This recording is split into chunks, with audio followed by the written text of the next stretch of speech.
It's time for the Mason Crosby Show with Mitch Nellis on the Wisconsin Sports Radio Network, powered by the Potawatomi Sportsbook and on the free Odyssey app.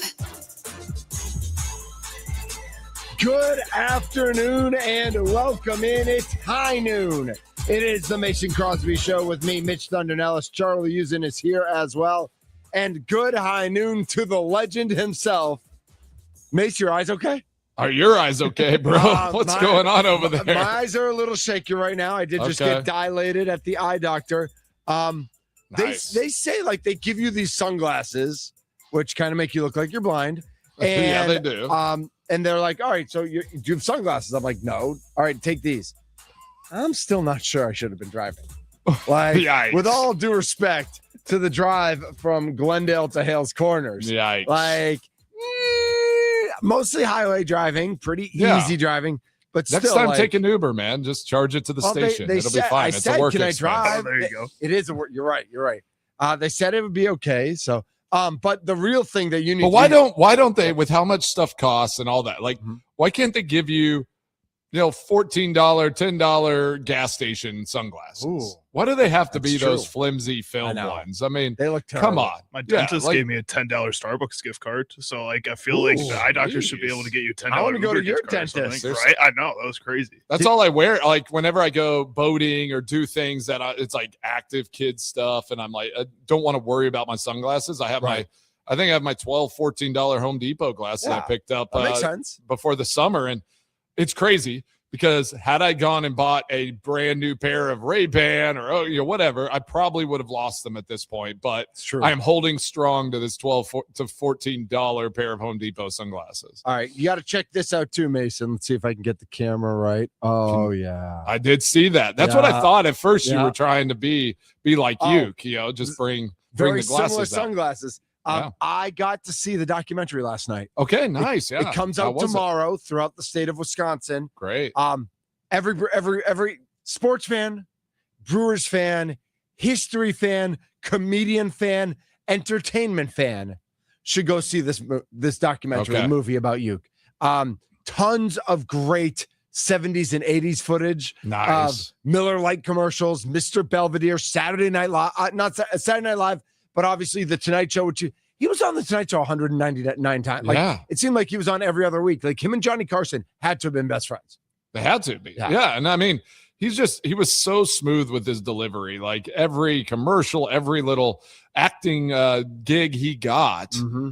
I mean, he was just as good of an actor as he was as an announcer, and all the things that came in between. Like, I can't wait. Yeah, I definitely want to check this out. And it is fantastic. And is it like, it's true documentary style? Yeah, it's true documentary style. So it bounces back and forth between going to the 70s and 80s and then going through the 23 and 24 seasons. Okay. And so, of course, this isn't a spoiler, but of course it gets really sad at the end of 24. Like, it gets really sad when they show that Mets series.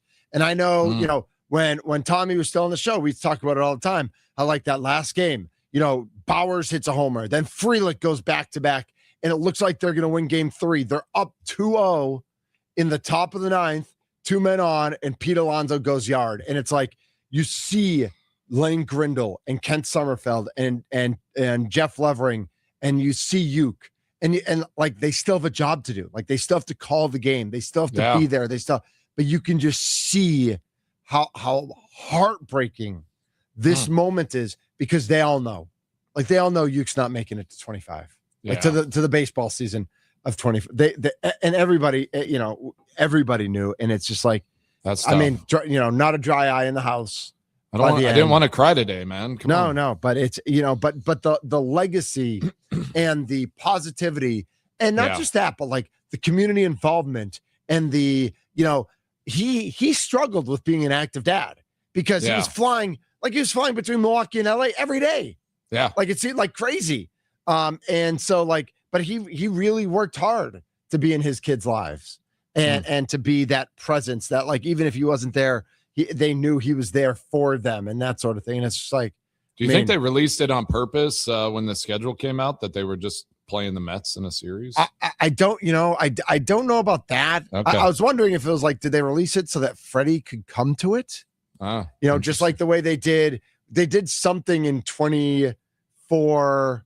Oh no, what did they do? Something when they knew the Giants were in town, so Willie could come to it. The ceremony last year for you was when the Giants were in town. When the Giants were and in they town, definitely did that, so Willie could be there. Maybe not just Freddie, but David Stearns too may have wanted to be a part of this, or he probably had a pretty good relationship with you.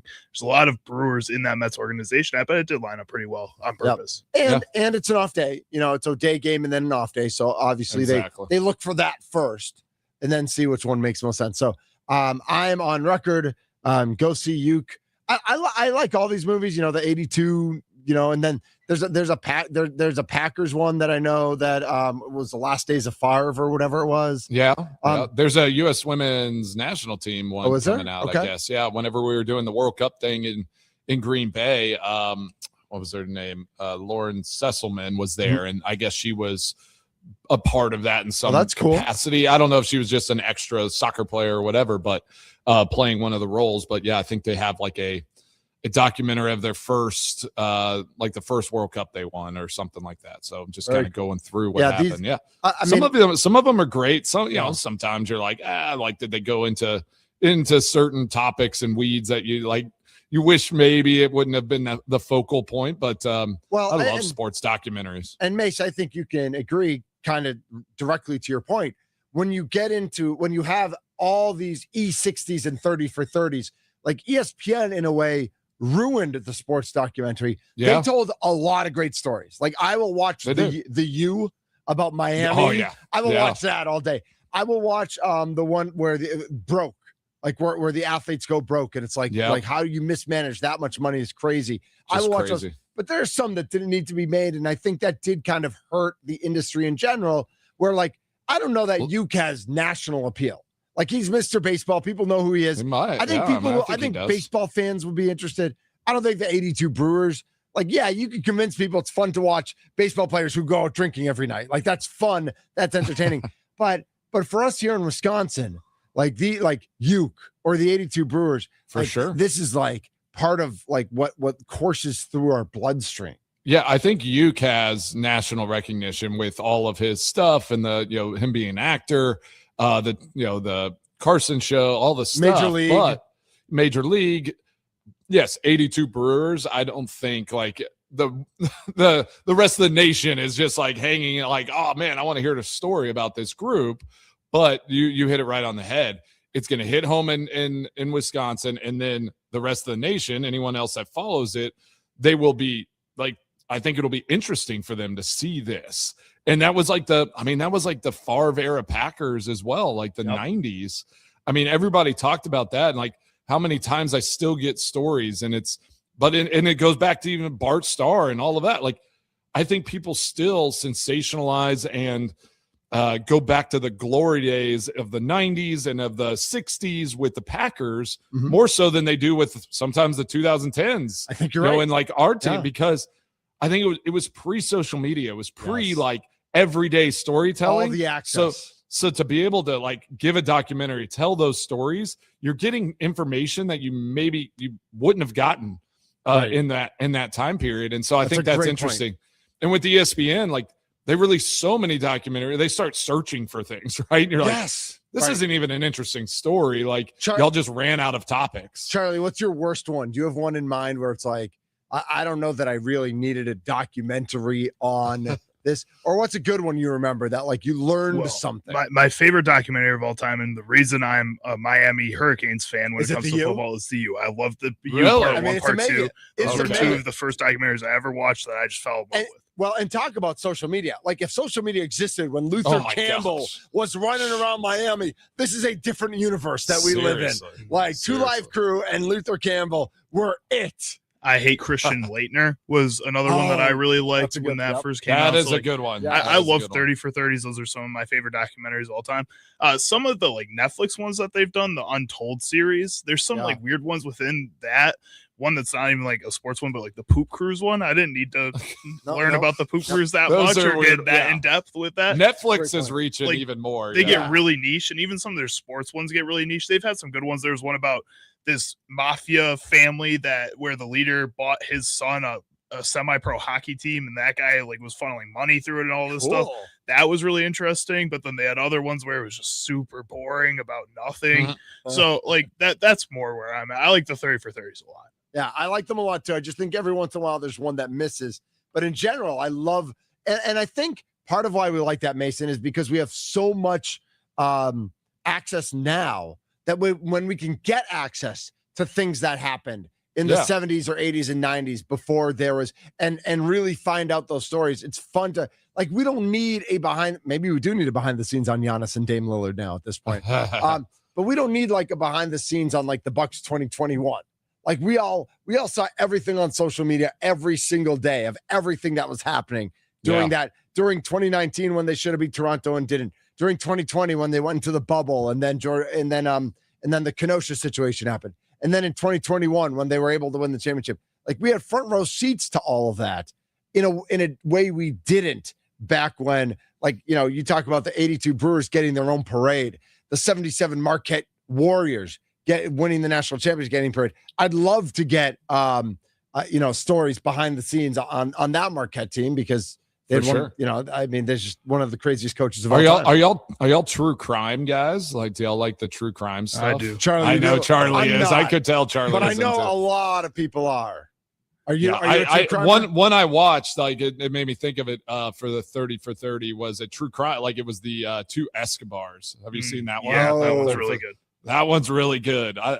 I like some of it. I'm not like diehard into the true crime world, and I think my brother might be. I think my brother is. I think he like listens like to podcasts and all these things. And that's a big niche, like kind of market, right? Like everybody, people love. Maybe it's not even niche, right? Like I don't think it's niche anymore. Now with social media, talk about how social media affects things. Well, and I think it people like podcasts. Like they just go to like the town where some crazy crime happened, and they're investigative reporters, and they just want to figure it out. And it might even be a story, a crime that's been solved, and they just tell the story. And some of them are good, some of them are a little weird. But I do like the two Escobars was a good one. You know who I also like, Mason? What? The one Ortiz. Ortiz, fly ball to right, got some barrel on it, and it is going to be down in front of the wall. Mitchell scores. Ortiz is him right now. To the plate. He will score. Joey O with a belly flop triple. Brewers grab the lead 2-1. I mean, Joey Ortiz is on one right now, Mason Crosby. He was one away from the cycle there, wasn't he? Yeah, like that's all right. That's unbelievable. All right, so I have a big picture question. Okay. Joey comes up. It's 4-2 in the 8th, I think it was. Are you just trying to hit a home run to get the cycle, or in a 4-2 game, are you still like just trying to get on base, just trying to do the right thing? Like up 8-2, you're swinging out of your shoes. You are just trying to crush the ball. But at 4-2, like, are you really trying to hit a home run, or are you just trying to, like, will you take that walk, which you ended up taking, as opposed to just going up there guns blazing? I think Joey Ortiz is taking the walk. Like you're taking what's given to you. You're not trying to hit the home run there. I think if it's Churio, if it's Terang, if it's any of the Contreras, like those guys are going to try to get it. I feel like, and I think they should. But when you're Joey Ortiz, like he has systematically like worked his way back into being a formidable player for this team, a player that they can kind of plug in and count on whenever he gets called into this lineup. So I love seeing that. I love seeing a guy that Pat Murphy sits down a little bit, and it's like you bring Cooper Pratt, you kind of move him around, and then it's like, and I like that Murph was candid about it. He's just like, hey, I think he needs to figure some things out. We're going to give him that time. And he has stepped up and he's done it. So I applaud Joey Ortiz. I applaud what he is doing. And like, I just hope he keeps doing it. And yeah, I think him just being smart there in that situation was wise. Like, you don't want to go out, do something crazy, and all of a sudden you lose that game, and then it's all for naught, right? Charlie, are you here for the Joey O experience? I am. I have one kind of question though, and I guess I've been asking this over the past couple of days. You've been noodling something, Charlie? A little something. Been noodling a little. You go and noodle it, big guy.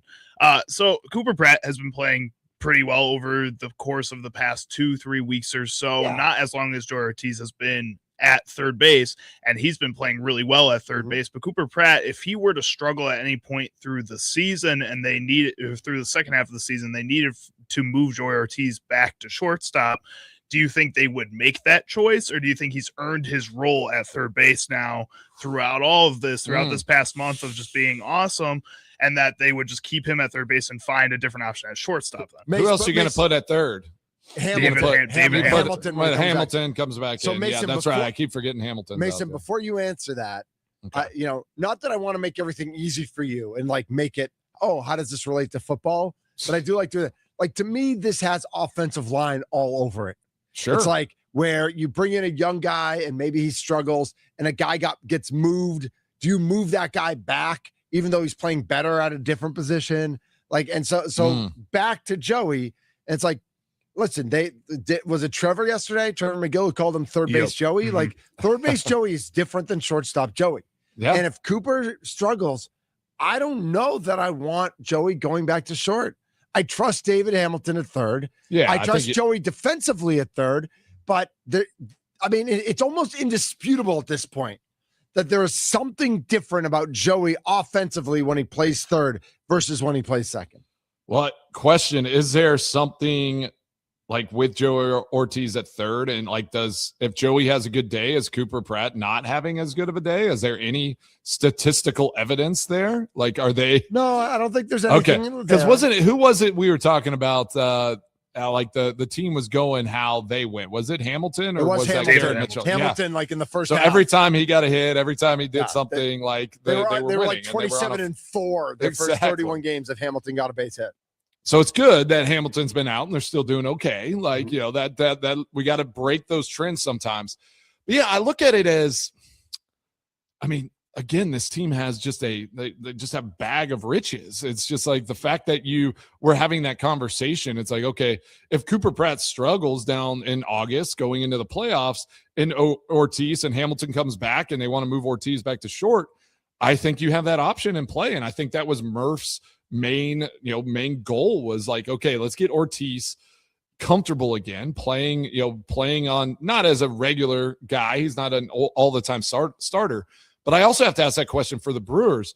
What other team in Major League Baseball moves those key positions, short and third, and like has like this almost offensive line revolving door at those positions more than the Brewers?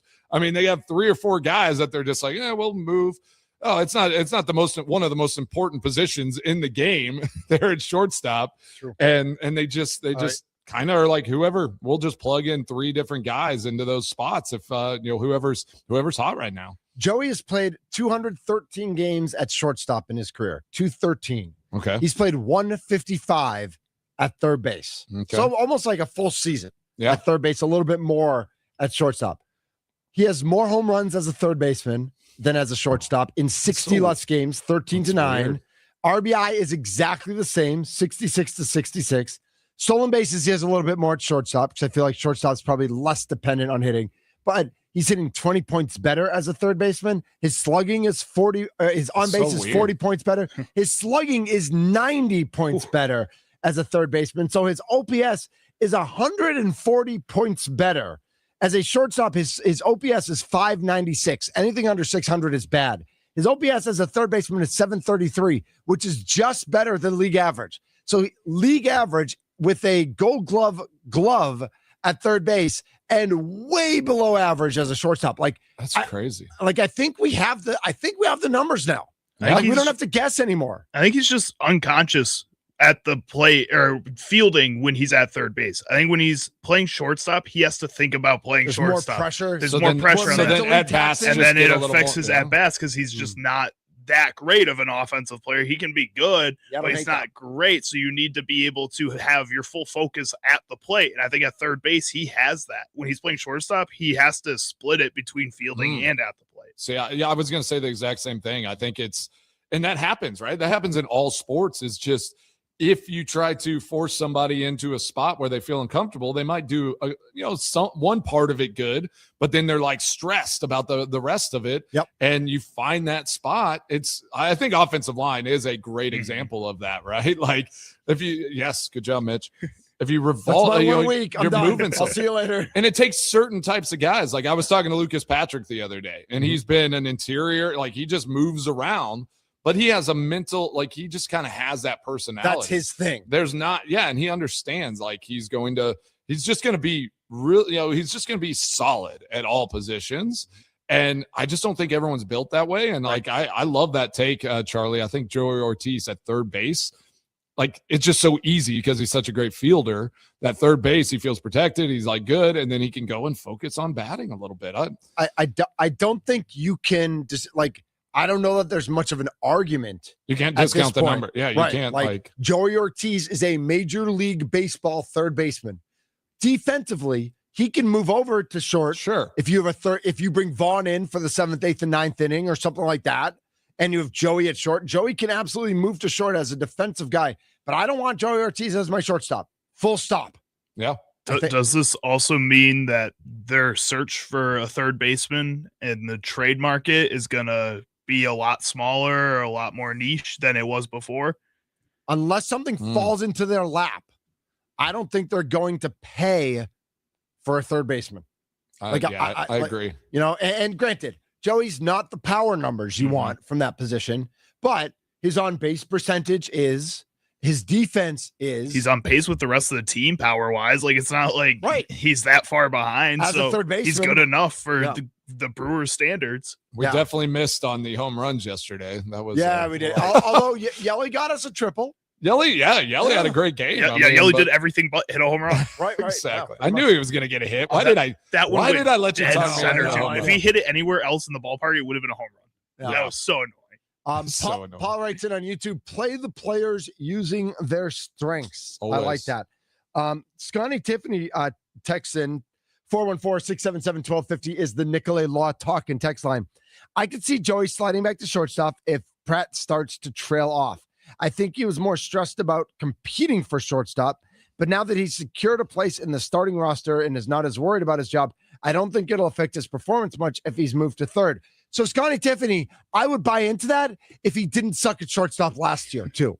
Like he wasn't competing against anybody last year. He was the starting shortstop. There was no competition, and he still sucked offensively. Yeah, he was great defensively, but he was not good. This year, he was the starting shortstop this year.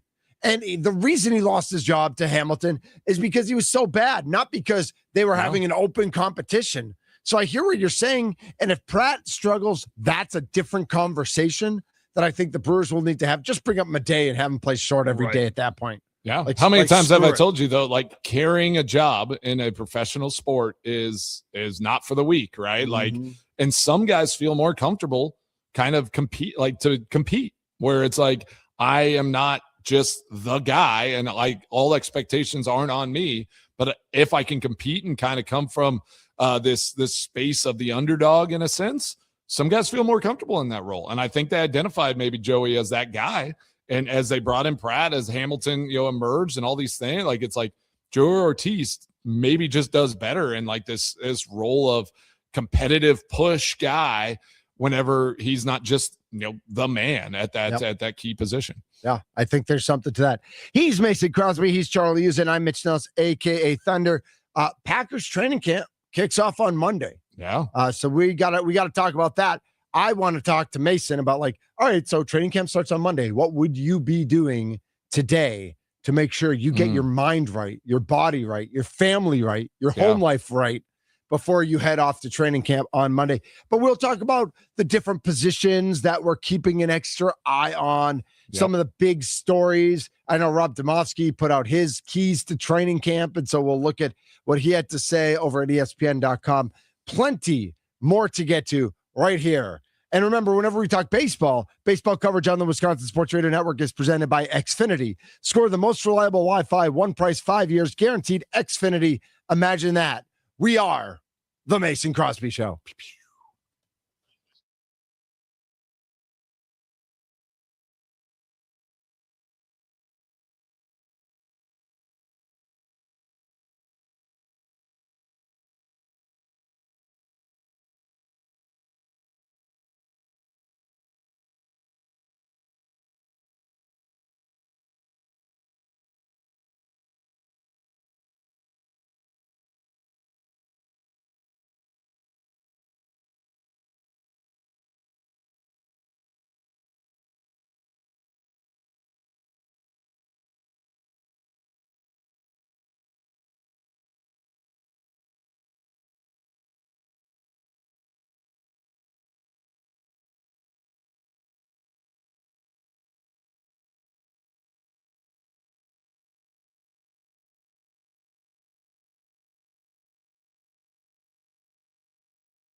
This is the Mason Crosby Show with me, Mitch Thunder Nellis. Charlie using in the big chair because he's the gentle giant, so he gets a big chair.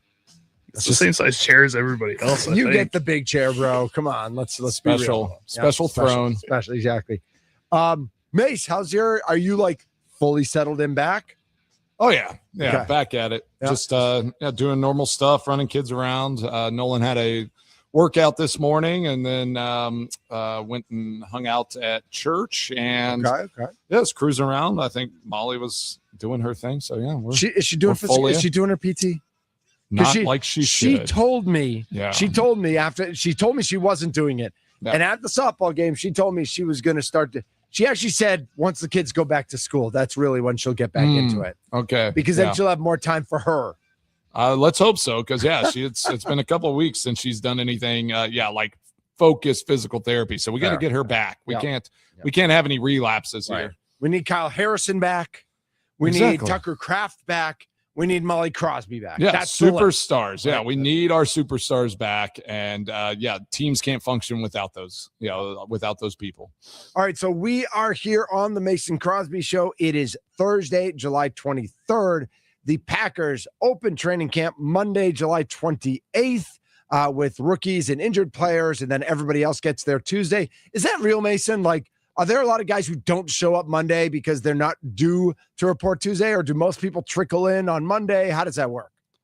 I do think it just depends. Like rookies, and if you're a veteran guy and they tell you to show up Tuesday and you're not like in town, you're coming in Tuesday. Okay. Some guys like I was always there, so I would do my physical. I would do everything before, so I didn't have to, go and stand in line and stand in line. Oh, some lines are the worst. Yeah. And it's like if I can do it, then I'm not going to also be the veteran that's like, I'm coming in, I'm just going to pass everybody. Like, it doesn't always look good. So I'm like, I'm here. I'm going to just get my stuff done. So. I already did my stuff. By the way, real quick shout out to Mr. Ryan Wood, who was just here in real life. Oh, really? Yeah. Nice. One of our Green Bay insiders. What was he doing? I think he was picking up a little trade cash for a restaurant that we have, so that he could go have a nice. He was here with his significant other, his lovely wife. Yeah. So I assume they're going to grab a bite to eat either today or tonight, and go have a nice meal. And so he knew who to call. He called Sparky. Don't call me. Call Sparky. Call Spark. Yeah, Spark's got it. Why not you? You know all the spots. I know all the spots. I don't have any code. You can't help out. Sparky knows the code to the lockbox. That's back right. in Jason's office. Yeah. That's right. All right. So what, a couple days before mandatory reporting, what are veterans putting together? What are they getting in order in their lives to be mentally ready to be all in on Tuesday? Well, I mean, like guys that aren't in, like that don't live in Green Bay or like in their home, the town that they play in, and if they have a family, they're kind of getting all those things in order, right? It's like, is the family moving out? Are they staying put? Like, what is the kind of procedure there? Mm-hmm. And I do think this, like last week leading up, like whenever we do our workout progression, this last week was more of a recovery week and kind of, so working out, all that stuff, a little bit lighter. I probably would have kicked yesterday if I'm reporting on Tuesday, just like kind of get another good set in and then just like let the legs rest. I would have been golfing today on a Thursday. Sure. Yeah. Men's day there at Oneida, so I would have gotten out there, just you miss it. Swing the clubs. Miss Oneida, bro. I do miss Oneida. Yeah. I loved Oneida. Yeah, like I just had a set deal, and it was on Fridays and Tuesdays during the season, early on, whenever the body was feeling good, I could sneak out right after practice or right after we got done with everything. So yeah, I had it good up there. It was a good gig. Yeah. But yeah, then you're just kind of, you're getting ready. You're getting your mind and your body right, getting everything, all your ducks in a row, to go and report to camp, because once you're there, you're not leaving. You're not jumping on a plane. You're not going anywhere for the next month, for the next 3 weeks. And so you got to really have everything in order. But I do want to talk about this rookie class as they're reporting on Monday. So we're going to, maybe kind of go through some position groups, go through some I want to talk rookies. I want to talk second-year players maybe tomorrow and like kind of dive into what some of these expectations are and who we expect big things out of. So let's look at this rookie class. Okay. And from a fan perspective, whenever you look at a rookie class, what round? Like where are your expectations? Do you kind of like draw a line? Depends on position almost. Okay, so yours is position oriented. Like okay. I hear what you're saying about like do you just expect like fourth rounders and better to contribute and fifth rounders? And I think in general, my line is probably between fourth and fifth round. That's what I was, yeah. But I also think that it's position dependent. I think like, if you have an offensive lineman in the sixth round who can be a good backup versus like versus somebody in the second round, but they were clearly drafted as a backup. Yeah. Then I think there's a little bit different of the impact guys can have based on depth of position as well.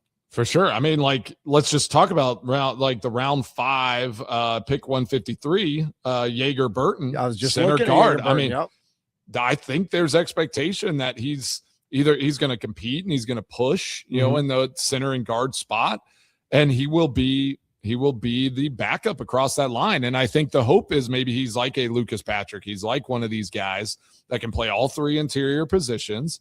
And if somebody goes down, one of those starters goes down, like we could see Burton getting some significant playing time this year. So I think he's an important player out of this rookie class. And the way you said it, I think is right. Like, could he be kind of that Lucas Patrick who can play at least all three internal line positions?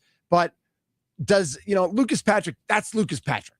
Sure. Like Lucas Patrick is never going to be a full-time starter. Yeah. Is it when you have that role as a rookie, are you still in the back of your mind thinking, I want to be a full-time starter at one of these positions at some point? And then how do you focus on, well, I got to be ready at any of these three, but like during the week, can you really lock in on one to make sure like, oh, this is my best one, so I want to be better at it? And if the coaches don't see it that way, like then where are you? I think you should, yes. And I think that if they've built this offensive line the right way, they will. And hopefully LaFleur alluded to this, and this has been something that was in exit interviews and all of that, communication and knowing your roles. So I hope for Burton's sake and for this team's sake, during the week, say they're leading up to a game and like they have it all the line built out and they're like, if you get playing time this week, it will be at the center position or the guard position. Like I hope for a young guy's sake like that, they're not just going to have ambiguity and say, you're all three positions, try to be good at all of them, do everything all the time, because he will lose his mind and physically not be able to do it. So I do hope they push him towards a position and then you can just stopgap fill in at the other spots. So that would be my hope for a guy like that. 414-677-1250 is the Nicolay Law Talk and text line. We're talking about some of the rookie class for our Green Bay Packers and expectations. I think, we could talk some more about some of the guys on the offensive side, but certainly there's more expectations on the defensive side of the ball. Yeah. For some of those rookies. I don't know if you had anybody else on offense that you were really looking at. And one thing I do want to say is it's interesting to me. I feel like in the past number of years, and obviously last year's a little bit different because they took Matthew Golden in the first round. Sure. But over the last number of years, we've seen wide receivers.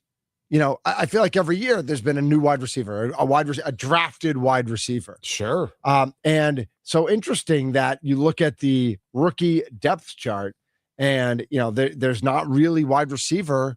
There's not really rookie wide receiver on the depth chart this year. Like they must be pretty. Wide receiver group seems, pretty locked in and pretty solid, right? So, the cornerback position is obviously a hot topic for this year. Who's going to go there? And I mean, I feel like Brandon Cisse, like he's going to compete to be. He's got to, right? Be one of the top guys. Yeah. If not, he's going to get quite a bit of playing time. And for him, for these rookies, the biggest thing is getting them involved and getting them to understand play style, what they're trying to accomplish, but then also having in mind that they have literally been playing a full season. They trained for the draft. They did all these things. Like, you have to be mindful that these guys cannot just push themselves all the way. And I always employ like you never have a voice as a player in that space, but it's like now it's just like, please don't like run this guy into the ground trying to get him prepared to be the starter. The guy, you drafted him, you know what his abilities are, get him going, figure it out. And if he's that guy, like treat him a little bit more like a veteran player at times, where it's like, we are not going to run you into the ground because we're going to need you throughout the season. So I think that's always a balance with these young guys, is like, you can't just like overuse them, especially if you expect to get them on the field quite a bit. We've got a Goody hater on the text line, 414-677-1250, Nikolai Law talking text line. From a GM like Lousy Kunst, I expect nothing from any draft pick unless they can play special teams. But do you expect it on special teams? Because like everyone trashes like how bad the special teams are. I expect them to be able to play special teams. I mean, you talked about defense and taking their first 3 guys, and granted they didn't have a first-round pick because of Micah, but the second-round pick, the third-round pick, the fourth-round pick, all defensive players. Yeah. Do you asked me the question, so I'll throw it back to you.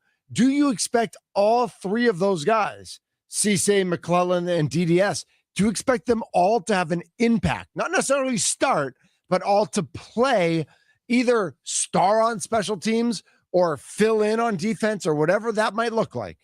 Let's go to DDS there at an edge with Micah Parsons being out for 4, 5, 6 weeks. Doors open. Doors open. If he doesn't get into that rotation, like, are we like, ugh, like what's up with this guy?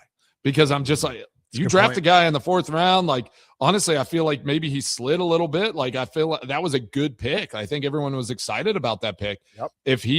If he's not in this rotation, then I do start questioning, like what's this guy about? What, is he going to be an option and a viable player on this team? Because the door is open for young guys on that defensive front to step in and have an impact. Micah Parsons will not be there for 6 weeks. So I think a guy like DDS, I'm excited if he comes out and he like just shows a spark and does something great, and him and Van Ness can hold it down. And they still have Cox, right? They still have Brent Cox. They still have Aaron Sorrell. And Sorrell. I forget about Sorrell. Oliver is still in that group. I forget about Sorrell quite a bit. And we'll get to that because he's a second-year guy and like some of those. But I think DDS, and again, a rookie like this, I think a 4th-round pick, the expectation is that he will be on special teams if he gets activated, if he's on this, on that 53-man roster on Sundays. But he's just going to push guys. He's going to push guys to be better. And if he shows that he's better, like good luck. That's awesome. Like, that's just kind of how I look at this rookie class. If they step in, a guy like Cisse, though, has an opportunity. I do think like McClellan could get into a rotation here with this defensive front, because they have guys. They have 2, I think, really solid guys with Wyatt and Hargrave. Yep. A veteran guy, but I feel like those you don't play every down. Guys you don't play every down are going to be good rotation players. So I'm excited. And then Trey Smack, we got to talk about the kicker. That's your guy. And I'm curious. I'm curious on if I'm a little disappointed that you guys aren't best friends. Like, I would have thought you've had a couple months now, Mace. He's like, he could be my son, maybe. That's true. Yeah, you could be like, I'll be a mentor. You're his Funkel. Yeah, I'm a Funkel. You're his Funkel. But obviously, he's a young guy. Like, I know exactly how that feels to be drafted in the 6th round, coming into the expectations and what you're going to try to do. So I just hope they protect that a little bit. Don't put him outside of his comfort zone. Like, allow him to get in a rhythm and have success. But the question is going to be like, how long do they allow that to go? If it doesn't go well, they're going to keep Haversick if they can, right? Like, that will be interesting to see if Haversick sticks around. And how long do you let a young guy go if it isn't going well? So I think Trey Smack, out of this whole draft class, when he was drafted, is the one that is going to impact the most out of this draft class. Like, he is going to be the starter, and we will be seeing what he does on a week in, week out basis. So he will be the most noticeable rookie out of this class, unless Brandon Cisse somehow secures that starting position. Yeah, unless somebody goes nuts. We've got plenty more to get to with our Green Bay Packers reporting on Monday and Tuesday. We've got more Brewers talk coming up, and just, whatever's on our mind on a Thursday. He's Mason Crosby. He's Charlie Hughes, and I'm Mitch Nellis, a.k.a. Thunder. We are the Mason Crosby Show.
This is the Mason Crosby Show.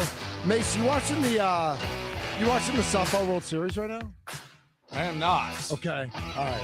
I know that's your jam. That is my jam. And it is on the main ESPN station. All right. Who is it? Washington, Idaho? Oh, no. I got Rhode Island, Connecticut. Oh. Close. Like it's basically the same. Oh, on it the other is. side of the country. It said Washington, Idaho in the little did it? preview, but it's Rhode funny. Island, Connecticut. I'll bet Washington, Idaho's next. Because Rhode okay. Island, Connecticut's in the 6th. So it's going. Okay, nice. Girl just hit it. Who you inside going the for? Run. Rhode Island, that's tough, man. As That's a all East Boston Coast. kid, Yeah. Jeez. I'm probably going for Rhode Island. Yeah, I figured. Just like because Rhode Island's really like kind of like Chicago is a suburb of Wisconsin. Exactly. Rhode Island. And I told you we suburb stayed of, in Providence when we went and played when we played against New England. That's where you should stay. Exactly. I like Providence. Providence is a cool little town. Foxborough's 30-40 minutes south of Boston, and to deal with Boston traffic, ain't nobody got time for that, man. Ain't nobody got that. Yeah. This is the Mason Crosby Show. In the second hour, we'll tell you where it's high noon, of course, as we always do. We'll dip a little bit into Tucker Kraft. Ooh. Like, how you feeling about the contract list? I mean, he's not contract list. Well, and then we talk about all these new contracts and how they all line up and where they stand. And then I have kind of an off-topic topic for you. The Packers sent out an email yesterday about doing some parties over in Europe for fan clubs they have. So nice. I wanted to kind of talk about, the World Cup was just here and we entertained the rest of the world. What's it like when we go other places? Well, they got to get everybody back into American football zone, right? Like it's like our World Cup's over. American football is king. Let's get this thing back going. That is correct. So we will get into all of that and more. 414-677-1250 is the Nicolay Law Talking text line. If you want to chime in, Packers training camp is coming. He's Charlie Hughes and I'm Mitch Nelson, a.k.a. Thunder. He is the kicker at Mason Crosby. He is the legend. This is the Mason Crosby Show. Later.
A Super Bowl champion. The Green Bay Packers have won the Super Bowl.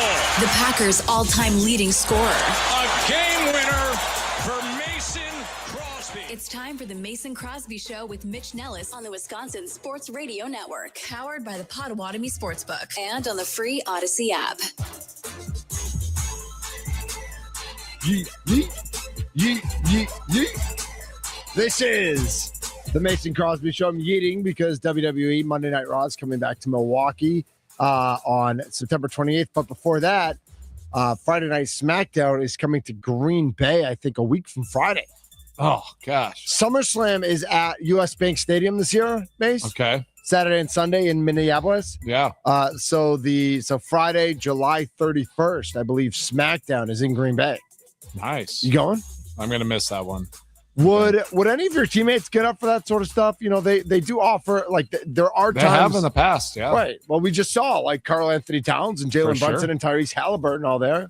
Yeah. I know football players have been there. I feel like that's an offensive line thing, too. We keep talking about the offensive line. Sure. Today. I feel like WWE, like David Bakhtiari. Listen, offensive line's all they're the best. You're going to go sing at Pitch Perfect, and you're going to go show up first row to WWE. Sure. Hey, if I would go watch. Like, that would be awesome. Right. Like, yeah, I'd be all for it. Absolutely. You know what is crazy? And I turned on the softball stuff. And then, did you see that? Yeah. What happened at third? Did they not have the base secured? The base was not secured. Like, she slid in. She slid into third, and it knocked third base off. Yeah, and then she comes back and then just tagged where the base should be. So she broke for home, but wasn't going to make it. Came back, and she put her hand like over the spot where the base gets anchored in. Play. Had she gone and touched the base where it was, would she have been out? I don't know, but I feel that was like a savvy play. That was. I mean, that was crazy. Connecticut has coming worked back. its way back into this one. You got to think ESPN wants Connecticut. You know, they have Bristol on their shirt. They want Connecticut. I think they are from Bristol. Yeah, exactly. So they want them to win. ESPN is fixed. It's fixed this 12U. We're game. calling it. Yeah. It is fixed. It is totally fixed. This is the Mason Crosby Show. You're watching us on our video streams, YouTube, Twitter, X, Instagram, Facebook. We're on the Growth Law video stream everywhere. At WI Sports Radio. If you're injured, Growth gets it. GROTH. Mason, I wanted to throw this out of you. I'm not Andrew Brandt. Okay. You know Andrew Brandt. I do. I know Andrew Brandt. But I can add math. I can add math numbers together. Okay. Tucker Kraft does not have a contract yet. Yeah. Or an extension yet. Yeah. And according to different reports, like, you know, that he's been offered a big number. And the question is, does he want to be the highest paid tight end? Do the Packers want to make sure he's healthy before they really sign him? Although there does seem to be an offer out there. If you're Tucker Kraft, are you signing a big money? I don't know. They were talking about what, $19 million a year, something like that. Like 19 and a half. Yeah. Are you signing that now, regardless of what your injury status is? Or are you thinking like, I'm Tucker Kraft. I'm literally in the better shape than 99% of these suckers out here. Yeah, I know I tore my ACL, but I'm already in better shape than 99% of these suckers out here.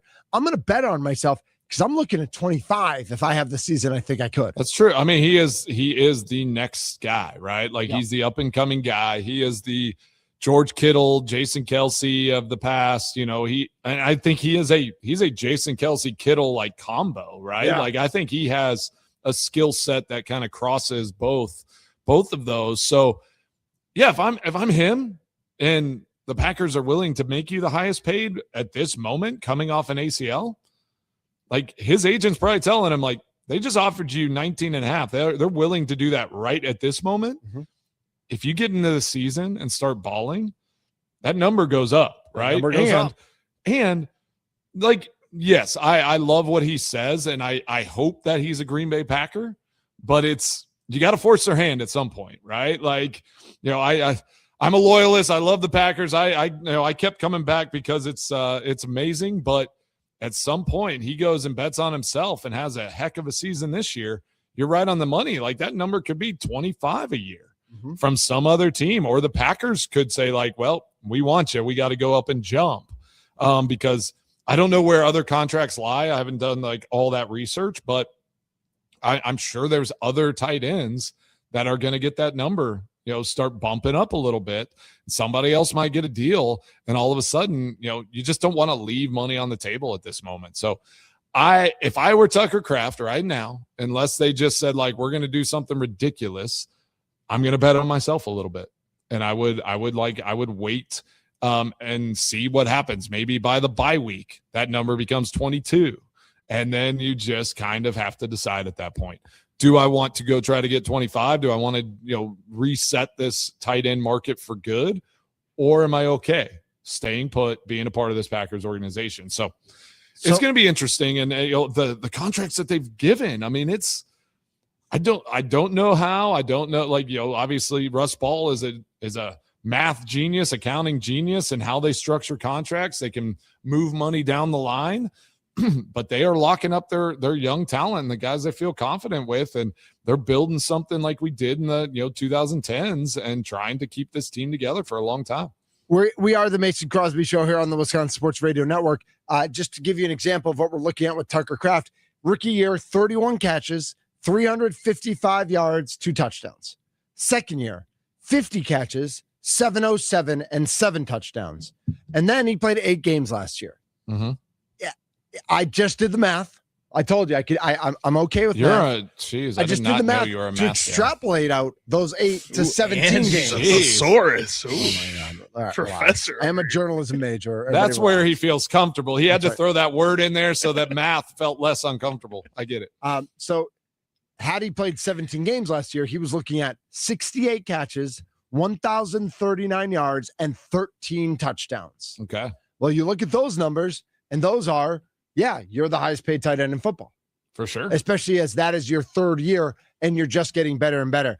Charlie, as you look at tight ends around the NFL, we know the kid from Atlanta just got a big deal, right? Kyle Pitts. Yeah, he's at $17.6 million on his deal. That's over the course of the next 3 years.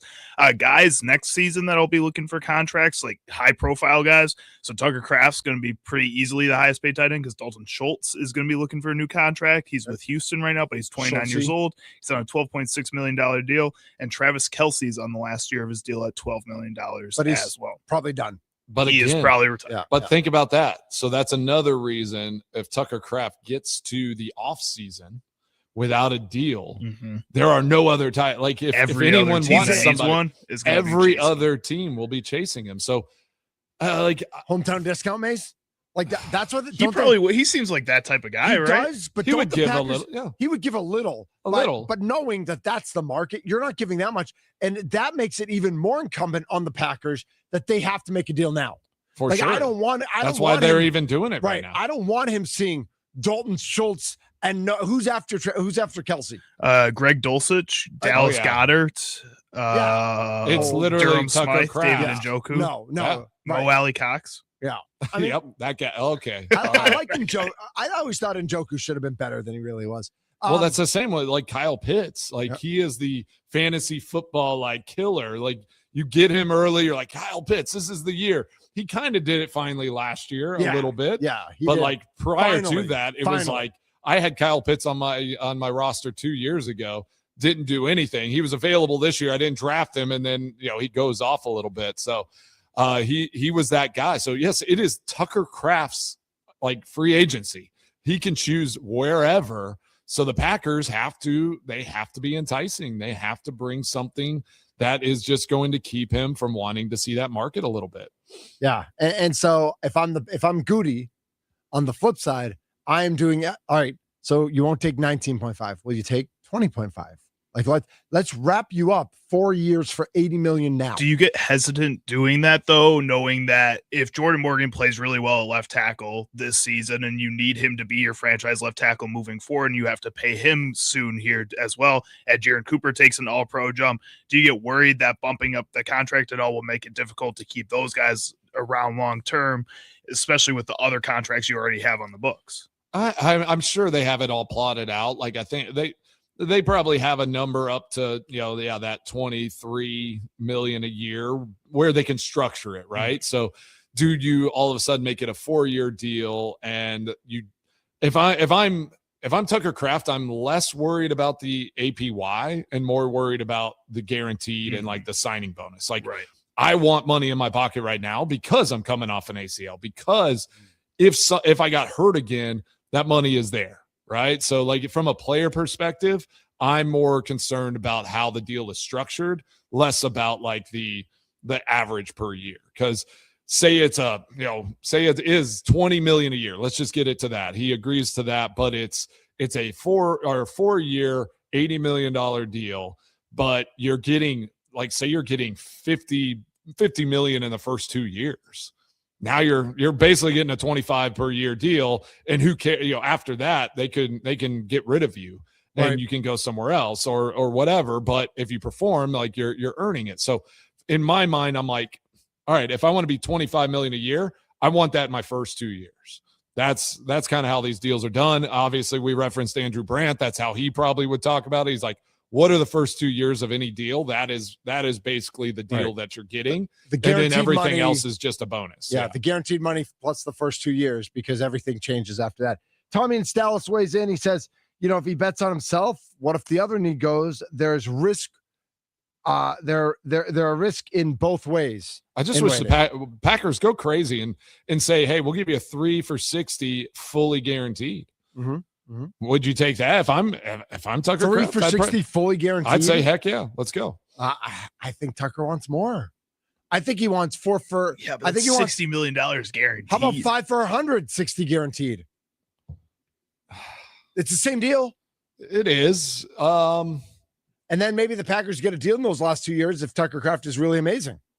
If he only gets 60 million out of a $100 million deal guaranteed, then I think they didn't negotiate very well. I Tucker? Think, yeah, Tucker's people didn't negotiate. But for non-quarterbacks, that's a pretty normal number. I feel like 60 out of 100 isn't. You think so crazy. 60% of your total contract guaranteed? Yeah. I like to. I'd like to think 75-80%. Like at this point, I would push to have that much. But he's still young. He's coming off a knee injury. That's why I want to. That's why I want to push it there to 5 for 100, but only make. I'd only make 50 guaranteed.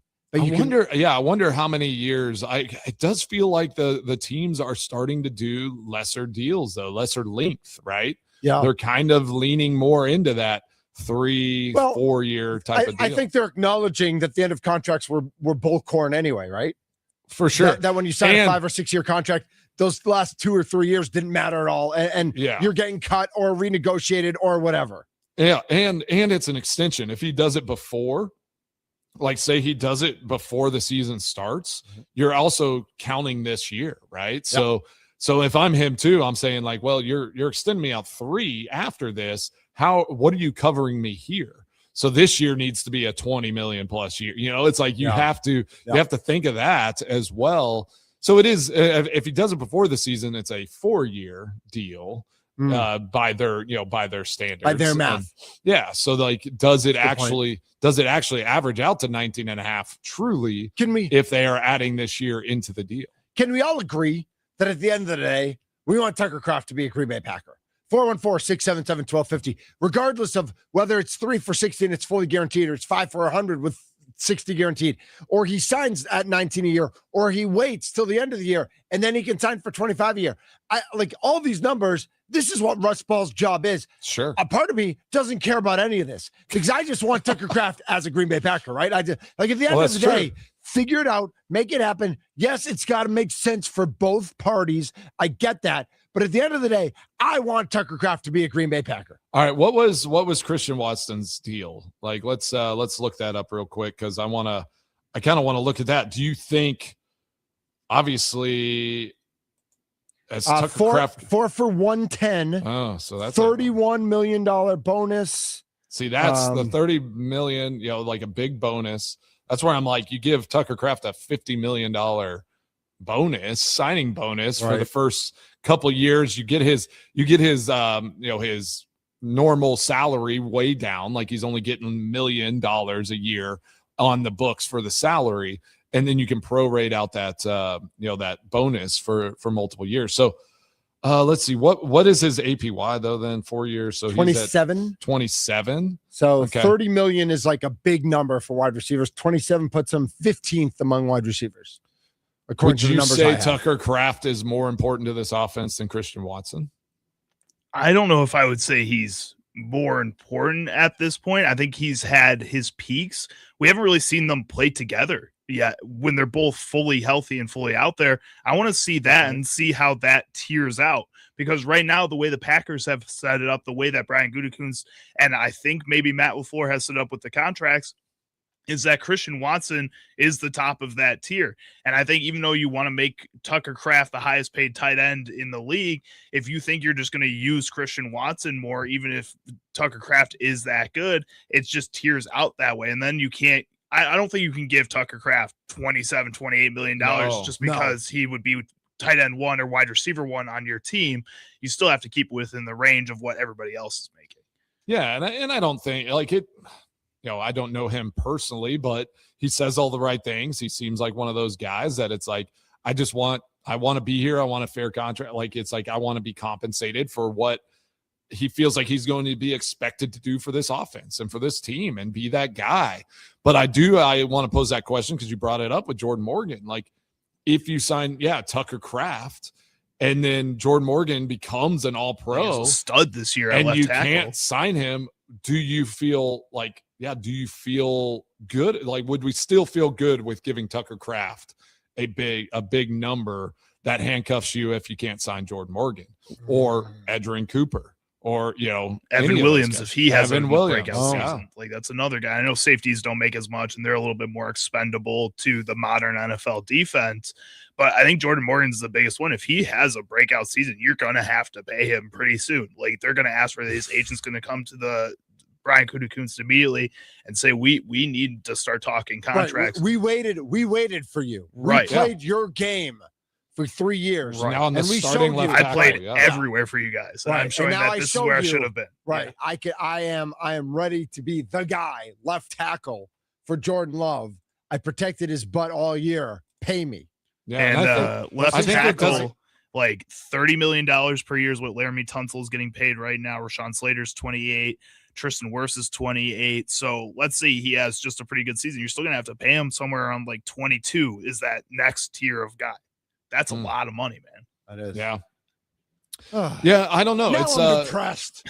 And then I think that would be exciting because then you have Jordan Morgan actually found a role and you've had one of these first round picks finally. It's a problem this team wants, right? Yeah. I think it's a problem this organization wants, but you don't want to get into a situation where it's Elton Jenkins. I think the Packers don't operate as well if a guy is holding out or doing like something. Right. Like, it's just how the organization is built, being in Green Bay, like just the feel, it feels different than if it's happened in New York or somewhere else.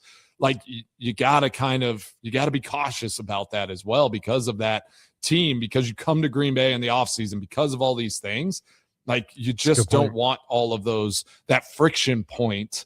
And so, like they're going to have to start figuring those things out. If Jordan Morgan has a heck of a season, they're going to have to look at extending him sooner than later. Mason, to me, I view this as a natural result of year after year after year having the youngest roster or having the second youngest roster or third youngest roster in the NFL. Is if you keep having the youngest roster and your players mature into who you want them to be, at some point you will get to the point where you can't pay them anymore. It reminds me a lot of the Legion of Boom. Right? Seattle was awesome. They were unbelievable. That defense was so much fun to watch, but everyone was young. Everyone was just killing everybody. But at some point, Russell Wilson had to get paid and the defense had to get paid, and you couldn't pay everybody. And then Seattle wasn't very good for a few years there. And that's what happened to us like after 2014, right? Mm-hmm, like, it was kind of like, all right, we had success. You like Micah Hyde, why can't I remember his name right off the top of my head? I was rolling. Cornerback that went to San Diego. Good cornerback. Yeah, more not Burnett. No, that was safety. But he was a safety. Remind me, 29 Hayward, Casey Hayward. Casey Hayward. Like it was like all those guys started, it was just like we just couldn't keep our young talent. Mm-hmm. And then sometimes it's like, if you don't draft, if they don't place in the right way, all of a sudden it starts falling off just a little bit, obviously. Right. But that's what happened in 17 and 18. We just didn't reload, and we lost some of that young talent just because you couldn't keep them around with contracts. But so it does feel like Packers, they're systematically, and it feels offensively they're getting pretty set. Defense, it's like, all right, we got Micah Parsons and Van Ness, at least Van Ness for one more year. We'll see what happens. You got Micah Parsons. You extend Wyatt. You got, you draft a corner. You're going to try to figure that out. But it's like you almost have to have one guy in each position group that is like kind of paid and is that anchor. And then you draft and bring in support players around them. That's the Green Bay way, right? Is like, all right, we got our anchor that we're paying, and then we're gonna bring in support group around them. The next one is going to be that linebacker position. Is it Edrin Cooper? Is it like, who are they going to put in there after Franklin? They let what's it? They let number 7 Quay Walker go, and that was he was one of that group that we thought we'd all be maturing and getting old together. What if he goes and is like all pro out there? He could. Good for him. He could go. He could go. Then good for him. He wasn't all pro with the Packers. I don't know. It took him too long to get into that role. Would we be bummed we didn't sign him, or are you just kind of like, all right, we're fine with it? I don't know if I'd be bummed, but maybe a little bit. I'd be a little bummed if he has. Do y'all watch that? Do y'all watch like players that leave and like, it's, I know we do in other sport, like baseball, we track it all the time. Right. With what's all the Freddie doing? Yeah, so then it's like, are we watching all those guys? Charlie, we do that in football, right? I think so. I don't know. There's some guys, like, I think if they made a good impact, a big impact on your team, like, you want to see what Freddie Peralta was doing, because last year he was 5th in Cy Young voting. That was really exciting, and he's been a part of this Brewers franchise for so long. Like Quay Walker, I think the majority of the time he was with the Packers, it was people being frustrated with him a lot of the time. And I think that a lot of people were ready to move on from him in general. So I don't think as many people are going to be watching what Quay Walker is doing. Yeah, maybe he's going to have a good season, but I think a lot of people are still thinking good riddance. He wasn't doing that here in Green Bay. Micah Hyde is still one that I hold like that was a miss. I think Casey Hayward maybe, was a bit of a miss. Like, we had some people coming up. I think Sam Shields was still there. Like, you're drafting Jair. Like, I think it was okay. Right. But then I think of Tucker Kraft, and he's a whole different type of player, but the Jared Cook stuff, right? So that's another thing on the player side to be cautious about, is Jared Cook let his agent like shop him around. The Packers had actually given him a better offer than he ended up taking in Oakland. Because I will say, and I don't know if it would happen with Tucker Kraft, but the Packers at some point say, this is our best offer. If you go elsewhere, that offer is no longer on the table, and we go back to the drawing board. And so you have to be cautious. I do think Tucker Kraft, if he has a fine season this year, he is the free agent tight end. So he's a different animal, but Jared Cook ended up going, and he's one of those guys that, like, when he left, he didn't amount to anything after. So who in your mind was the best player that we didn't re-sign that went off and did something spectacular? And it was like, I'm trying to think. Kept him. Micah Hyde, for me, he had a great career. Yeah. Like he did. I think I look John at Ryan for me personally. Okay. We let him go. He went to Seattle, and I had like 14, punters after him, and he played 10 or 12 years there in Seattle after we let him go. I mean, so I think of both Greg Jennings and Javon Walker. Mm-hmm. And I know that like Greg Jennings kind of went sideways in terms of like his relationship with the Packers afterwards. But he still put up some great seasons. Javon Walker put up some great seasons with the Broncos. Yeah. And to see those guys, if they could have stayed and seen, what special they could have kept doing with the Packers, would have been interesting to see. I'm trying to think who on defense, like who just put up huge numbers, or nobody really stands out maybe. Yeah. I think fortunately for the Packers, I think you're right. Micah Hyde is the one that we talk about a lot. Yeah, and whenever they let guys go, it's not always greener on the other side. So, is there a Green Bay Packer, the one that got away, somebody that you think the Packers should have or could have held on to but didn't, and the numbers back you up, the performance backs you up? I'm trying to think, are there any Packers who obviously like went on to win Super Bowls, weren't necessarily great with the Packers, but like, oh, they won a Super Bowl. Could they have done that if they'd stayed here? I don't know. I'm going to think about that one as well. We got plenty more to get to, and I got my my kind of sideways topic to talk about fandom, because we are fans here first as we get to talk about sports and all, you know, crazy ending for Connecticut against Rhode Island, and then Washington puts up 5 in the first against Idaho. They're like, Idaho, yeah. Do they play? They play softball in Idaho. I didn't know they did. These 12 girls do. They found 12. They found 12. Exactly. He's Charlie Hughes, and I'm Mitch Nellis, aka Thunder. He's Mason Crosby. We are the Mason Crosby Show.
Odyssey Sports Update.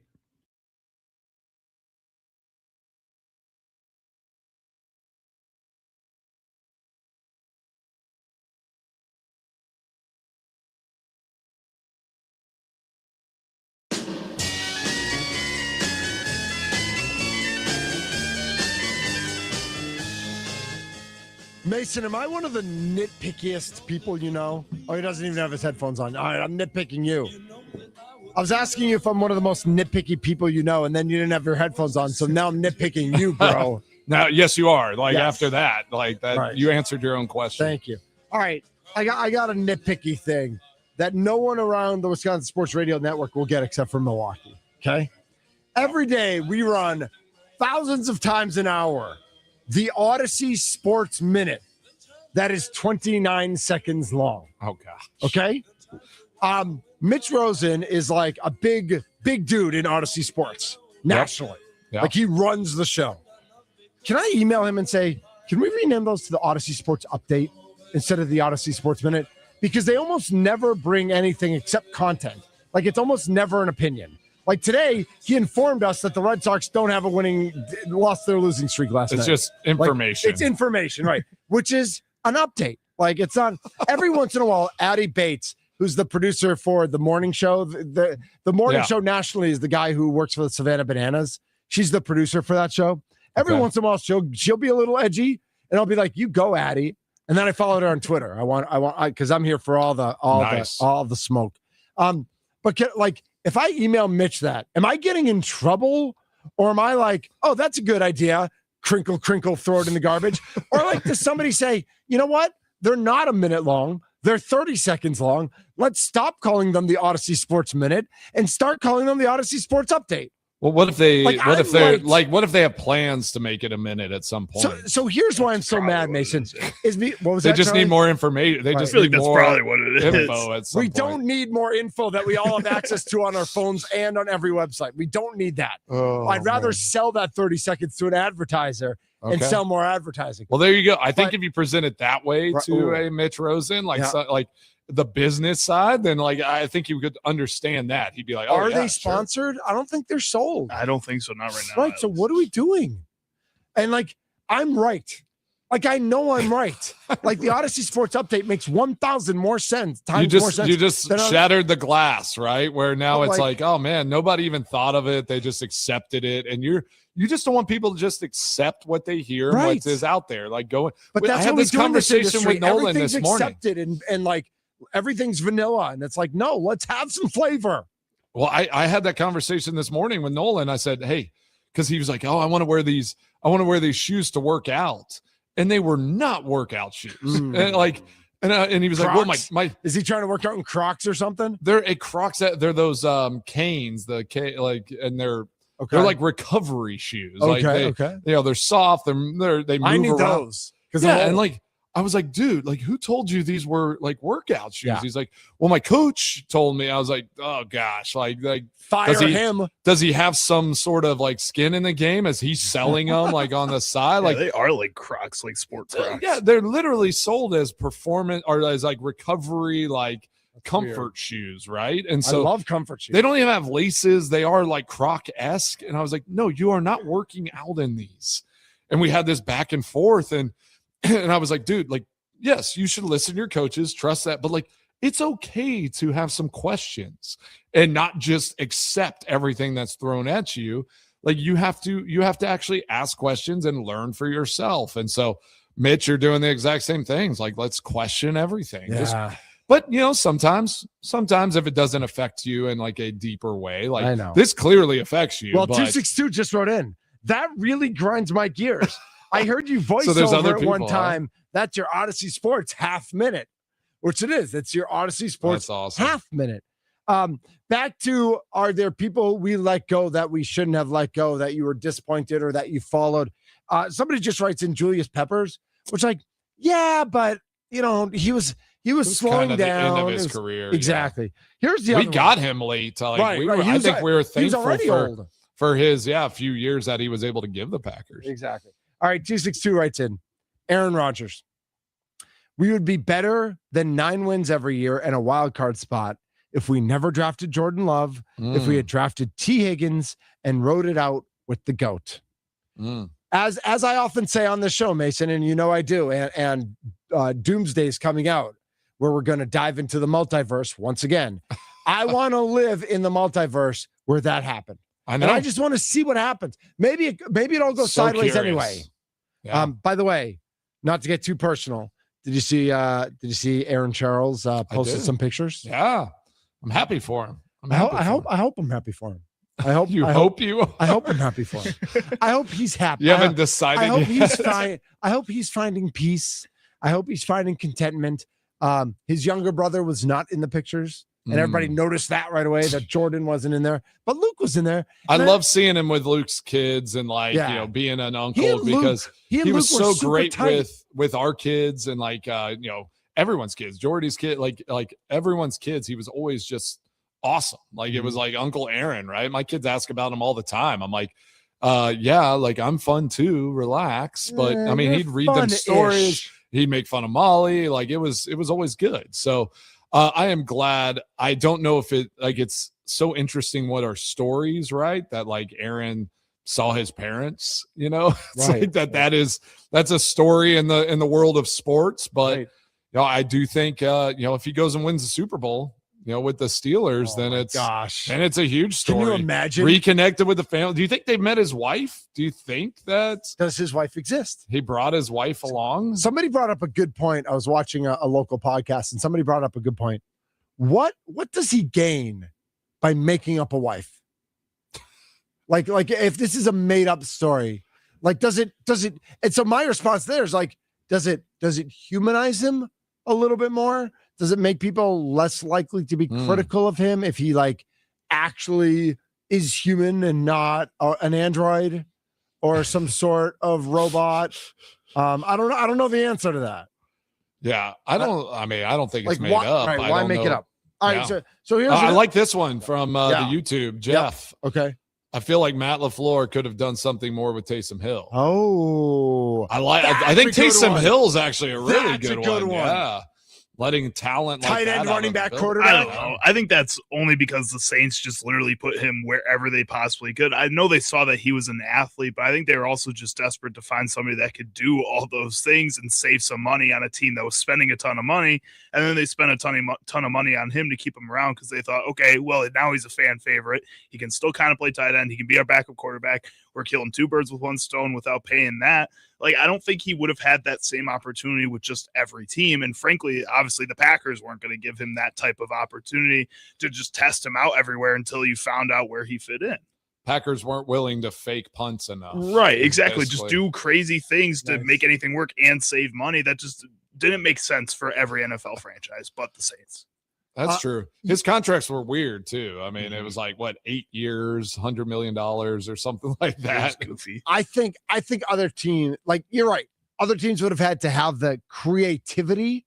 But if the Packers had that creativity, I think Taysom Hill is that guy. Or be that desperate, like the Saints again, to save money by having him play everywhere. But why can't a good team, even with I know we made a big deal about when Randall Cobb threw a ball and Aaron Rodgers said, never take the ball out of my hands. Like, we agree. Like, don't take the ball out of Aaron Rodgers' hands. True. But could there have been something creative around Randall Cobb that, yes, it would have taken the ball out of Aaron's hands once every 4 games, but worked? And if it works, like, let's score more points. Let's get a 50-yard pass that everybody's confused on, and we faked you out. Like, it's okay to play those games as long as you're doing with it. Like, I mean, how many times did Bill Belichick take the ball out of Tom Brady's hands because he did something funky? And I don't know if you know this or not, but they won more Super Bowls than everybody else. So everybody else can shut up.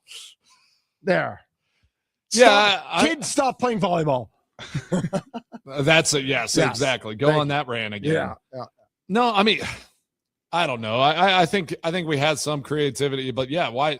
In my mind, Aaron Rodgers, like even a different quarterback than Tom Brady. Tom Brady was limited in some of the things he could do at times. And so they did get creative, but their best year ever, Tom Brady just aired it out to Randy Moss. That's right. True. So, I mean, I don't think they were very creative that year. It was just basically like Moscow and everyone else. Yeah, and then we'll get anything underneath with the other guys we have. So Edelman and James I think White. you only have to do stuff like you did with Taysom Hill whenever you don't have any other option. Yeah, that's true. All right. Somebody's on the text line. Let's see. This is 218.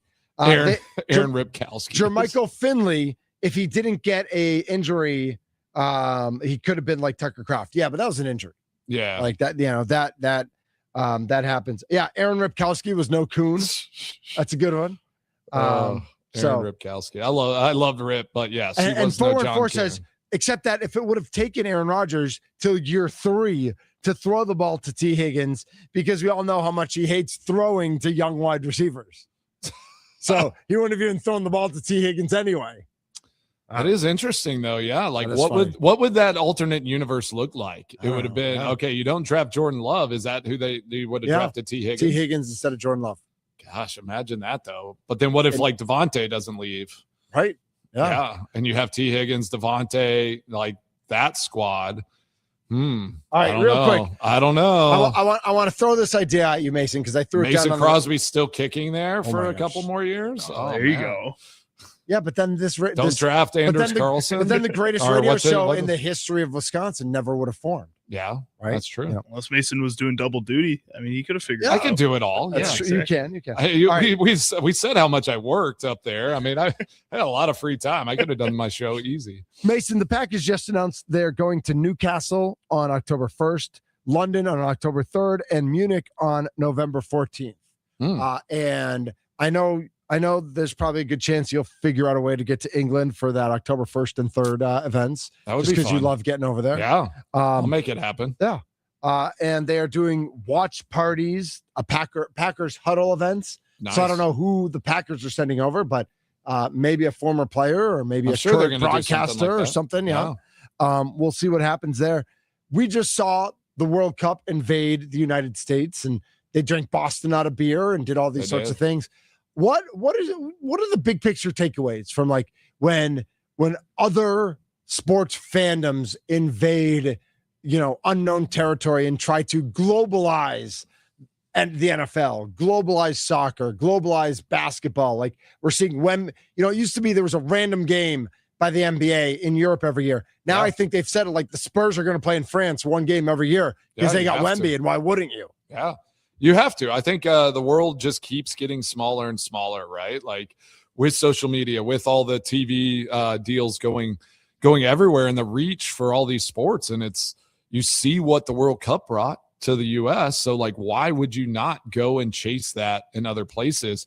And if you can grow it, if you can keep doing it, I know Germany is a big market for the Packers, especially. And I think each team has like a state or like a country that at least one. Some have at least one. I think the Packers have more than one. I think the Packers have Ireland and Munich and Germany. Yeah, Munich. I'd like to go to Munich. That would be awesome. Little surprise, I guess. Yeah, a little surprised they're not doing that one in September. Go during Oktoberfest and just have a little fun, which that is always the interesting thing, right? Isn't Oktoberfest is like end of September, which I always find interesting. But Charlie, I could see you being a big Oktoberfest. I'd be down for that. Yeah. I've participated in Oktoberfest around these parts, but I really want to go in Germany. I feel like that'd be so much fun. That probably would be like if you're sending players over there and stuff, maybe a liability a little bit if they're hanging out at Oktoberfest when they're supposed to be doing other things. Possibly true. May miss a few appearances or two. I love it. So I just thought that was fun to watch. They also announced watch parties in Tampa and New Orleans for away games, I think. Okay. Where they're like getting the crowds together at those locations as well. Mason, I'll meet you in New Orleans. We could do New Orleans for. I think New Orleans would be fun. We could have a fun weekend in New Orleans. How many beignets could you eat? You're a beignet guy, aren't you? All of them. Yeah, exactly. Yes. I try not to, but if I'm in New Orleans, there's no rules, right? Do you like oysters too? Oh, frog legs. Frog legs. I don't know frog legs that well. I've had them. Tastes like chicken. Yeah, it tastes like chicken. Kind of, but they don't feel like chicken. They taste like chicken, but it doesn't have the mouth feel of chicken. It depends on how well are they grilled or breaded or whatever. You're like, it's like wine. Frog legs are like wine. Doesn't have the mouth feel. Oh my God. Mason's extra points are next.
What's on Mason Crosby's mind today? Now I'm thinking. It's time for Extra Points, powered by the Potawatomi Sportsbook on the Mason Crosby Show with Mitch Nellis. Tell me what's on your mind. On the Wisconsin Sports Radio Network.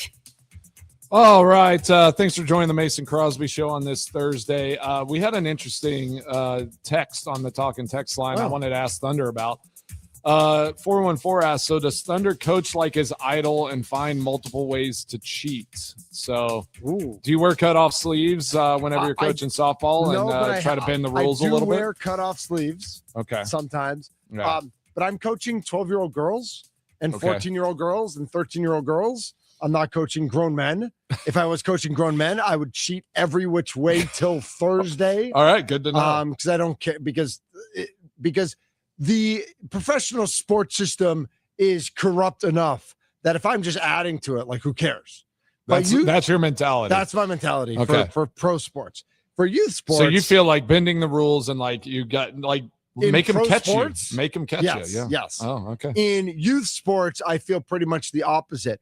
So much so that like I feel like I've apologized to other coaches when I even have the like perception of doing something untoward, even when I've had those perpetuated against me numerous times. Take that high ground. Yeah. Yeah. Stand tall against cheating and against the bad stuff. I like that. Always. Perfect. Yep.